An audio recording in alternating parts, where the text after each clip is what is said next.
네, 오늘 오후 진행된 2시간가량의 첫 영수회담 이후 대통령실과 더불어민주당 측은 각각 브리핑을 통해 관련 입장을 발표했습니다. 차례로 들어보시겠습니다.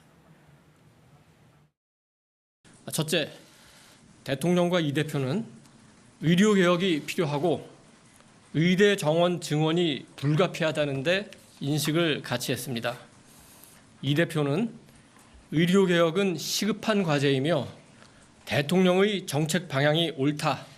민주당도 협력하겠다. 이렇게 말했습니다. 둘째, 대통령과 이 대표는 앞으로도 종종 만나기로 했습니다. 셋째, 민생이 가장 중요한 정치적, 정책적 현안이라는 데도 인식을 같이 했습니다. 다만 민생을 구체적으로 어떻게 개선할 것인지에 대해서는 대통령실과 여당, 야당 간의 정책적 차이가 존재한다.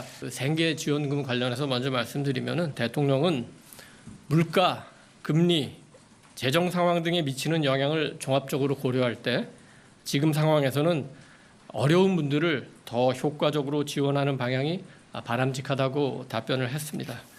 연금 개혁 문제가 나왔는데 이 대표가 국회 공론화위원회에서 방향을 정해야 하는데 정부의 방향을 줬으면 좋겠다 이런 취지로 얘기했고 대통령은 우리 정부가 국회에서 결정을 내릴 수 있을 만큼 충분하고 많은 데이터를 이미 제출을 했다. 연금 개혁은 굉장히 중요한 문제이기 때문에 이 부분은 계속 양측 간의 협의가 있을 것 같습니다. 이태원 특별법에 대해서 이 대표가 모두 발언에서 했던 취지로 다시 한번 얘기를 했고 대통령은 이 사건에 대한 조사나 재발 방지책 그리고 피해자 유족들에 대한 지원에 대해서는 공감을 한다. 다만 지금 국회에 제출된 법안이 법리적으로 볼 때 민간조사위원회에서 영장 청구권을 갖는 등 좀 법리적으로 문제가 있을 부분이 있기 때문에 이런 부분은 조금 해소하고 다시 논의를 하면 좋겠다.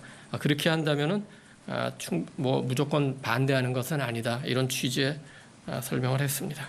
큰 기대를 했지만 변화를 찾아볼 수 없었습니다. 상황 인식이 너무 아니해서 향후 국정이 우려됩니다. 어떠시냐고 했더니 답답하고 아쉬웠다. 소통의 첫 장을 열었다는데 의미를 둬야 되겠다. 국정기조와 관련된 부분에 대해서 큰 변화가 없었습니다. 전혀 그런 의지를 보이지 않았기 때문에 민생의 위기 상황의 시급성을 제대로 인식하지 못하고 있는 게 아니냐 하는 인상을 대통령께서 민생회복 긴급조치에 대해서 직접 결단해 주셔야 되겠다는 주문을 재차 했지만 대통령은 그 입장을 고수했습니다. 영수회담에서 제안한 의제를 그렇게 여야정 협의체로 넘기는 방식으로 가는 것에 대해서는 실효적인 효과를 거두기는 어렵지 않냐는. 윤석열 대통령께서는 독소조항이 있다는 말씀으로 이 법안을 받아들이기 어렵다는 말씀으로 사실상 이태원 특별법과 관련돼서는 윤석열 대통령이 거부했다고 좀 볼 수가 있을 것 같습니다. 가족 및 주변인의 의혹에 대해서 정리할 필요가 있다는 이재명 당대표의 말씀이 있었는데 비공개 회의에서는 그 부분에 대한 언급은 없었습니다. 윤석열 대통령께서 답변을 하셨는데 답변이 상당히 길었습니다. 시간 계산을 해보니까 한 85대 15?